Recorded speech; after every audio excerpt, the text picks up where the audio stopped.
नमस्कार मैत्रिणींनो. आज बघा मी काय बनवते. आज मी बनवणार आहे चिकन पकोडा. खूप टेस्टी अशी रेसिपी आहे. तुम्ही पण नक्की बनवून बघा. तर सगळ्यात पहिलं तर आहे ना, मी इथं अर्धा किलो आहे ना बोनलेस चिकन घेतलेलं आहे. ते अशा पद्धतीने मी पीस करून घेतलेले आहेत. त्यामध्ये हळद, मीठ, चवीपुरतं मीठ टाकायचे, हळद टाकायची आहे, काश्मीरी लाल मिरची पावडर टाकायचे. त्यानंतर थोडीशी आलं लसूणची पेस्ट टाकायची, कॉर्नफ्लॉवर टाकायचे,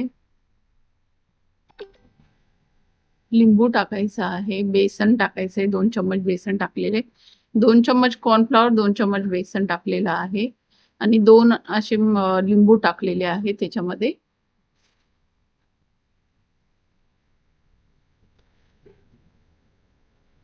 थोडीशी काळ्या मिऱ्याची पावडर टाकायची आहे आणि व्यवस्थित असं मिक्स करून घ्यायचंय आणि त्याच्यामध्ये एक अंड टाकायचंय. मी अंड टाकायचं विसरलं होतं, तर मी नंतर अंड टाकणार आहे. बघा, एक असं अंड टाकायचंय आणि आता व्यवस्थित असं मिक्स करून घ्यायचंय आणि याला आहे ना 15-20 मिनिटं असं साईडला ठेवून द्यायचंय.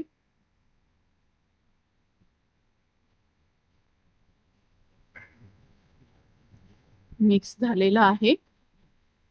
थोडा वेळ आपल्याला झाकून साईडला ठेवून द्यायचं. इथं तेल ठेवलेलं आहे मी. एक 15 मिनिटं झाल्यानंतर मी फ्राय करायला घेणार आहे. तर इथे आहे ना मीडियम गॅसवरती फ्राय करायचं, कारण ते चिकन आहे ना आतून शिजलं जात नाही.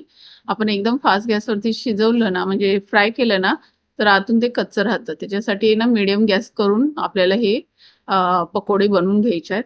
खूप टेस्टी असे पकोडे आहेत. तुम्ही पण नक्की ट्राय करा.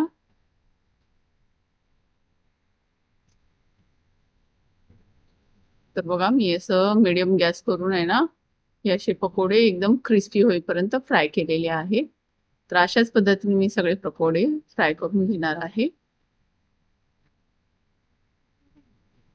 तर मैत्रिणींनो, माझी रेसिपी आवडली असेल तर लाईक, शेअर, सबस्क्राईब करायला विसरू नका. कमेंट करून सांगा की तुम्हाला कशी वाटली आणि तुम्ही पण नक्की बनवून बघा.